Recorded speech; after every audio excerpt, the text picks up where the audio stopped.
Welcome to Kenton Teaches. Enjoy the video. You start by deciding target rotor RPM and Y. Low RPM reduces noise and wear, but needs more poles or gearing. Once done, choose a permanent magnet alternator with many pole pairs or plan a small gearbox. You need torque rather than speed. Make sure to acquire precise stator laminations, strong neodymium magnets, robust bearings, and a rigid shaft. Begin by laying out parts, check fit tolerances, and prepare the hub to accept blades. This moves the project from planning into construction immediately. You now build the electromagnetic core. When the stator coils to the calculated turns, so voltage at low RPM reaches charging thresholds. Once wound, insulate and secure coils in the lamination stack. Next, fix magnets to the rotor with precise pole pitch.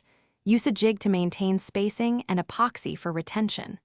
Make sure to set the air gap between rotor and stator to a few tenths of a millimeter. Too large lowers output, too small risks contact. Balance the rotor dynamically and recheck alignment. You finish by mounting the generator to the turbine hub with secure, torque-limited fasteners and alignment shims so shaft runout stays minimal. Then connect a low-voltage rectifier and an MPPT charge controller rated for the expected low RPM waveform.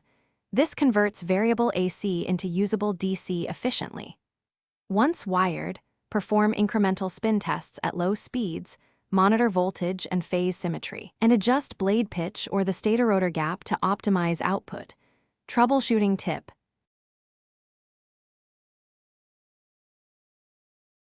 Thanks for watching. Please subscribe if this video was helpful.